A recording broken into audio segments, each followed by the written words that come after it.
Welcome to Make Your Money Matter with Brad Barrett, the show that aims to change the way you think about wealth management.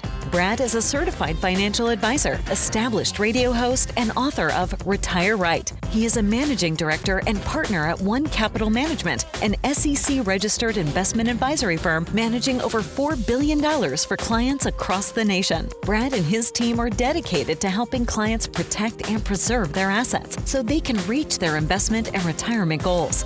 And now, your host of Make Your Money Matter, Brad Barrett.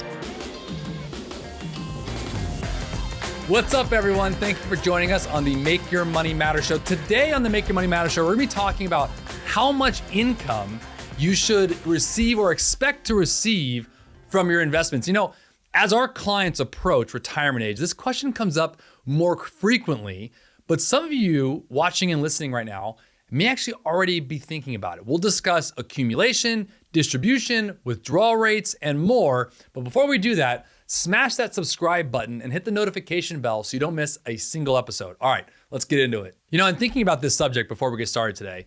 There's a song called Atlantis. For those rock and roll fanatics like myself out there, you know this was written by Donovan. His name was Donovan, the famous rock and roll star of the 60s and 70s. And if you haven't heard this song, look it up. It's a great one. But he's more commonly known, Donovan, as Donovan. Now, he was a Scottish musician, he was a songwriter, and he composed in a kind of folk rock style. And most of you who've heard him know what I'm talking about there. And in some way, he was, a lot like the Europe's version of Bob Dylan. He was a peer of the Beatles and the Stones, and they all really influenced each other in that generation. And throughout the 60s and into the early 70s, Donovan actually created some of the more commercially successful music of that period. And Atlantis, the song that I'm referencing here, which was released in 1968, became a huge international success. Now, you may remember, for those who didn't know Donovan, in 2001, Disney actually used this song in its animated film Atlantis, The Lost Empire. Donovan's music, quite honestly, has really stood the test of time, in my opinion. And music is often inspired by works of literature and myths that have stood the test of time. So if I were to switch gears for a second and I asked you, what do Plato, not the child's toy, but the Greek philosopher who lived in 400 BC, and Donovan, who was born in 1946, have in common? Now, I'm asking this for a reason. Here's why. Somewhere around 350 BC, Plato created the legend of Atlantis, the mythical lost island. And the idea of Atlantis was captured, I think, in everyone's imagination for more than 2,000 years. And in 1968, it captured the imagination of Donovan, who again penned the famous song. The story of Atlantis goes as such, which is why I'm bringing it up today on this show. It's kind of complicated, but at its core, there's a simplicity. Atlantis was supposed to be a sophisticated, very modern society possessing more knowledge than any of the other worlds out there. Sound familiar? It was the most technologically advanced solution, if you will, of its time. But there was one fatal flaw in Atlantis. It lacked morality. Definitely sounds familiar, right? It held few men of integrity and character. And ultimately, this resulted in the downfall of the great Atlantis, the empire, which was set out to take over the world. This enraged the gods, such as Poseidon, who ruled over Atlantis. And in his anger, he flooded the empire, relegating it to a grave on the ocean's floor, never to be seen again. So in the words of Donovan, way down below the ocean, where I want to be, she may be. Now, you and I both know Atlantis will never be discovered. Why? It's fictional.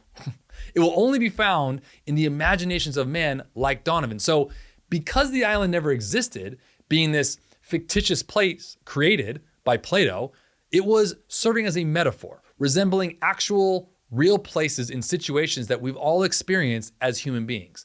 So through the story of Atlantis, Plato was trying to teach us lessons about our own lives. And here's where I'm going with this. You see, the fact that Plato created Atlantis as a morally bankrupt society is less important than the fact that it was a fatally flawed society. And as good as Atlantis was in many ways in this fictional world, it was simultaneously fatally flawed. Atlantis was the most advanced civilization of its day, technologically way ahead of all the others, and militarily all the powers more than others. And it was basically an empire hell-bent on growth and expansion, ultimately world domination.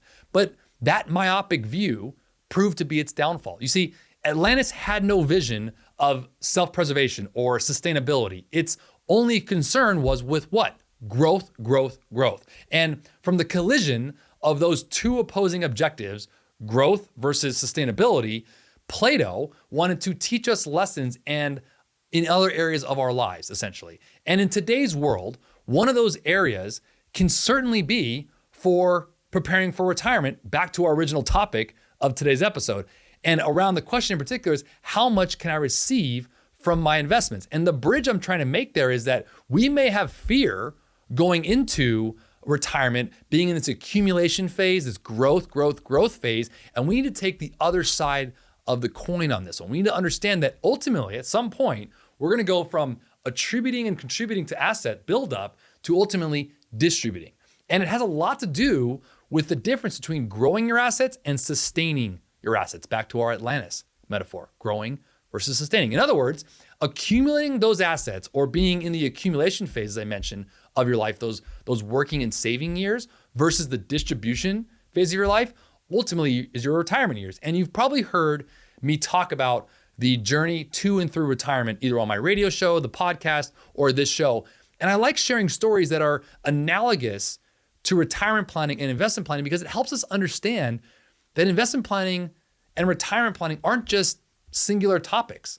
They're dynamic. They're three-dimensional. They need to be put together with an entire plan, integrated, that is all moving in one direction at the same time. And the first phase of your working life is what I call the accumulation phase. This is where you're building your retirement. It spans, let's say, 40 years. Let's say roughly between ages 25 and 65.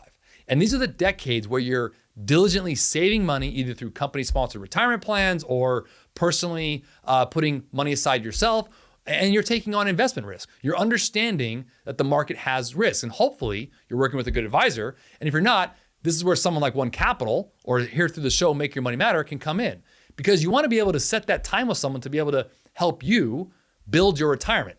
Now, in all your efforts to grow your nest egg, to expand your retirement savings, your goal in this phase is growing your assets, growth, growth, growth. Understanding what your assets that you save for your entire life can ultimately do for you. The old saying of work smarter, not harder, means a lot of having your money work for you instead of you working for your money. You see, the accumulation phase and the distribution phase are two very different phases. And the investment activities and the overall retirement plan that goes with it that worked for those in one phase may not and probably won't work for the other. No different than Atlantis. The growth aspect of their myopic point of view ultimately was their demise. We cannot, and I want to share this, and being a financial advisor nearly 20 years, I share this that often from experience, is that we have to be careful that we take the same mindset that we've had for 30 or 40 years into retirement, expecting it to do and have the same result as it once had. Once you exit the accumulation phase and enter that distribution phase, the rules change.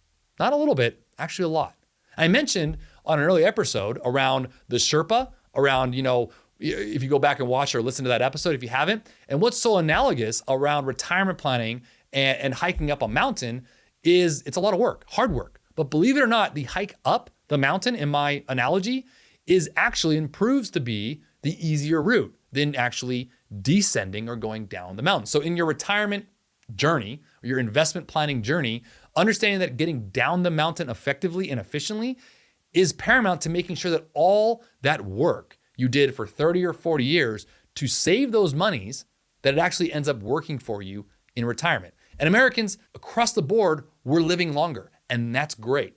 We've had a lot of technological and technical advances in the medical field, but with that comes more of a concern that we're seeing here with our clients when it comes to the question of, do I have enough money, which is one question. And the second one is, will I always have enough money? You have to understand that they often are asking, and many of you watching or listening right now are saying the same things, do I have enough money to get me all the way through retirement, especially if I live through my 90s? And the question of how much income can I receive and what that goes into, and what we do here at our firm in particular, is understanding what your spending rate as a percent of your liquid assets mean. Now, what is that? Your withdrawal rate. This is the younger brother of the rate of return family. Everyone loves talking about the rate of return, but no one really likes talking about the spending rate, and that matters. If you got a backstop the withdrawal rate against your rate of return, this is the sustainability rate, meaning what is the sustainable withdrawal rate or distribution rate you can have in retirement. Whatever age you are watching this or listening to this, understand this. Knowing your withdrawal rate at some point is as important as knowing what your rate of return or what you're shooting for and your goal for rate of return. So first and foremost in retirement, your measure of success as an investor really changes from beating the market to ensuring income for life. Wouldn't you agree? I mean, that accumulation stage and that accumulation phase and the distribution phase are very different. Now, indeed, when retirees think about risk, many say that the big risk right now is outliving their money is the number one fear. We all have that. We understand that. That's when you're going from making your money with these to all of a sudden like having some random guy in a black sweater tell you this is how you need to be spending your money. It sets home for our clients as we walk in to retirement. And I will say this as an advisor and many of our advisors I've spoken with here at the firm, we'll see that our clients entering into retirement, the fear and the anxiety has actually changed because we're making sure that they're growing the assets so they will have enough. And making, again, the term we use here at One Capital Management is simple and elegant. So understanding your plan in a simple and elegant way is also understanding your withdrawal rate, which is important. That answers the question of what should I be expecting or what can I expect from my savings in retirement? Stay connected. Get frequent updates on the show. Follow Brad Barrett and Make Your Money Matter on most social media platforms. And catch full episodes of Make Your Money Matter streaming now on our YouTube channel. To schedule your no-obligation appointment, go to onecapital.com or call 805-410-5454. And if your advisor, by the way, is not speaking to you about that, make sure to bring it up with them or give someone a call. And if you want to call us, you can. And you might be thinking, okay, well, wait. So we talked about spending as a percent of liquid assets. What is a withdrawal rate and what does that mean? It is the number that provides context for the amount you take out of your portfolio in any given year in retirement. And it's expressed as a percentage of your overall assets. A simple way to determine that number is a simple math calculation. You do not have to have a CFP like I do or a series exam or have 20 years in the business to understand this calculation. So follow me here. It's basically your cash outflow per month minus your inflow. So understand what you have coming in divided by your assets. So essentially using a round number as a hypothetical here for a second. Let's say in retirement you have $1 million between IRAs, trust accounts, Roth IRAs, whatever it might be, you have $1 million saved. It's $1 million. And I'm not going to include real estate here for the time being because I just want to include liquid assets. And we'll talk about real estate here in a little bit too. So at $1 million, if you have a $10,000 a month going out for your lifestyle, that's what you need to live. And you have $8,000 coming in, whether that's from pensions or Social Security or maybe rental income or other sources of income, your net need per month is what? $2,000. $10,000 minus $8,000 gets you to $2,000 a month. $2,000 a month multiplied by 12 to get an annual number is $24,000 a year. $24,000 a year divided by 1 million is 2.4%. All right, time out. You're probably thinking, Brad, that was a lot of math, okay? What does that actually mean? This is why I say this word often is context. What does 2.4% mean? It's just a number.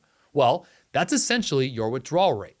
Now, our job is to make sure that you understand what that, or any advisor I should say, is to make sure you understand what that means for you and what it means as a whole. That's a role of a good private wealth advisor. And overall, the sustainability for your retirement plan. So let's talk about that for a second. The withdrawal rate is affected by not just your income, by the way, but it also includes the income sources I mentioned all across the board, whether it's Social Security, pensions, or things like that. So understanding your withdrawal rate, what it is first and foremost, and then the sustainability is what's so important. So when planning for your retirement, your calculation of this is vital.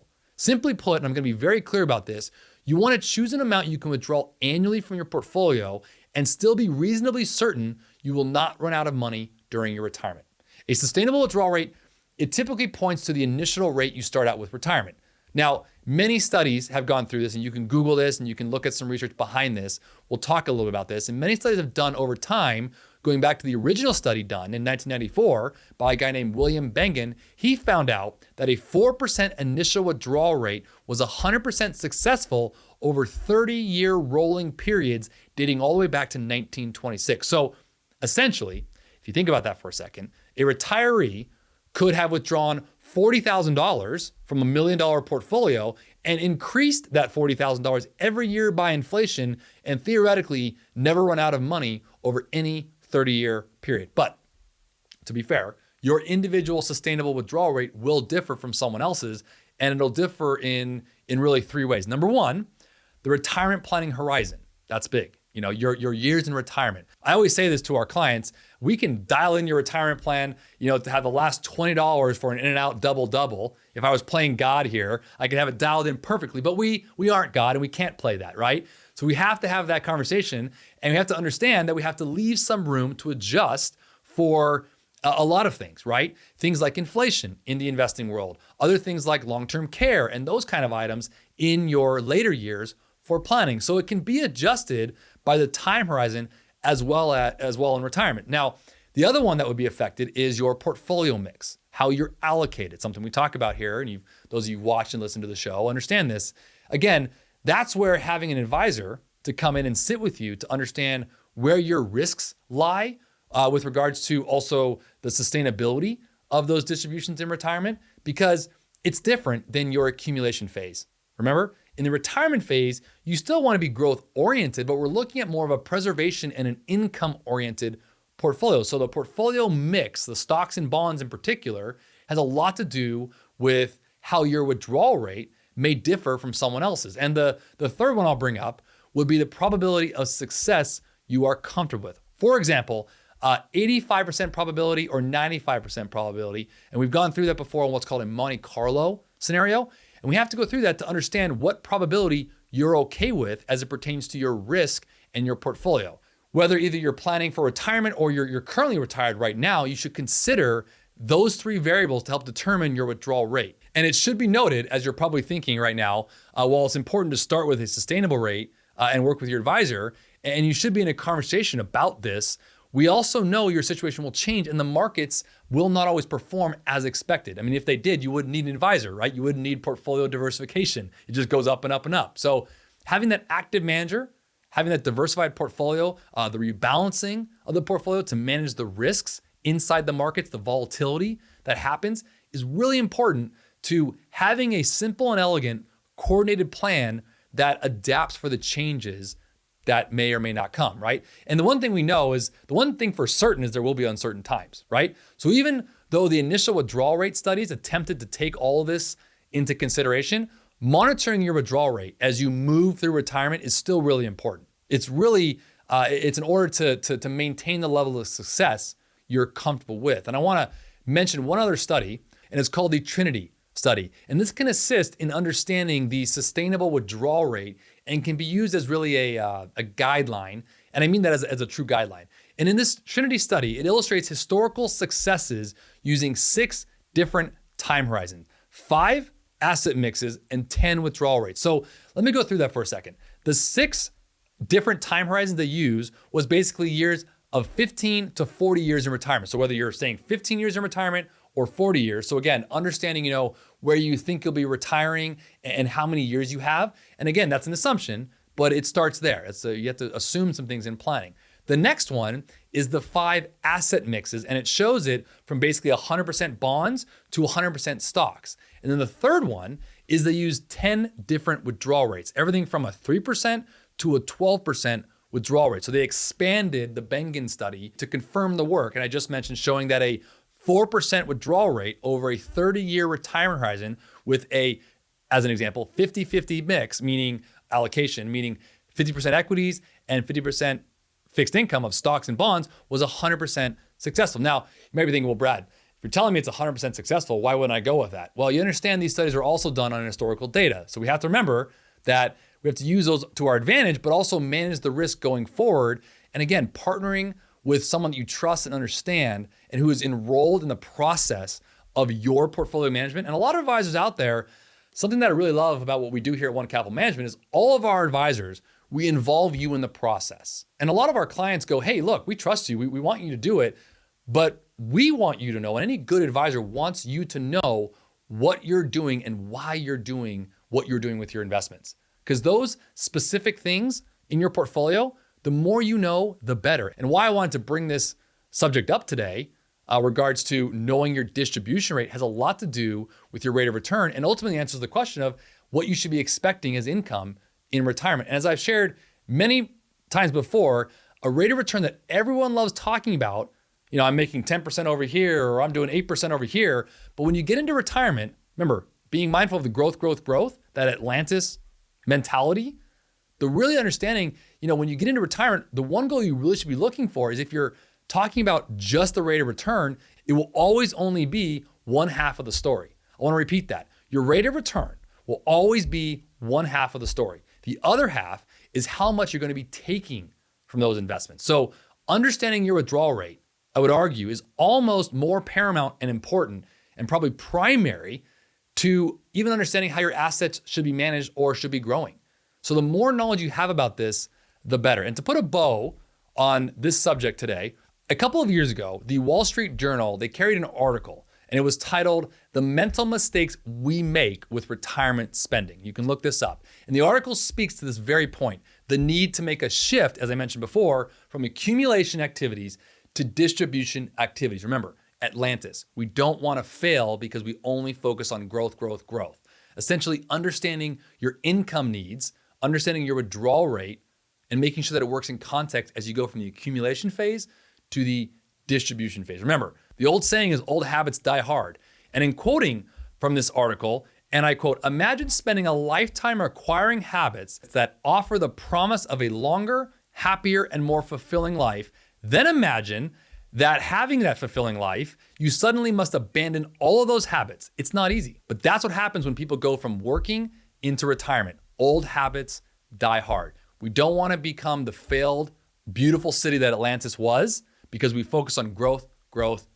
That was its ultimate demise. So as we are sitting here, for those watching and listening, whether you're in your 30s or 40s and retirement's way off, or maybe you're at retirement's doorstep, make sure to check in with your advisor or give us a call to make sure that we understand how you want to fit into making sure that, hey, I was doing this for 30 or 40 years. I want to get into retirement. I probably need to think a little bit differently. All right. Now's the part of the show we want to answer your questions. If you have a question or a topic you'd like me to address, you can leave a comment or question in the comment section. Or if it's something a bit more personal or you want to talk one-on-one, just go to the About page on this channel and you can send us an email. We'll always keep the questions I read here anonymous, so you never have to worry about your name being shared, but we'd love to hear from you. The question came in is, what is the typical sustainable retirement amount of years that most Americans have? I'll answer it this way. Those studies I mentioned, the Trinity study and the Bengen study, they were run on 25-year retirement years. Again, not playing God here for a second, but whether he calls you up a week after or you live into your late 90s, that's really up to him. But the reality is we need to plan. There's really two ways to do planning, right? There's needs-based planning and there's goal-based planning. Needs-based forms this idea that we need to make sure that we have the assets sustainable to fund all of the needs that you'll have in retirement. Ultimately, you put your wants on top of that. There's two four-letter words I use often, need and want, in retirement. So we have to understand what your needs are, and then we can actually layer on your wants there.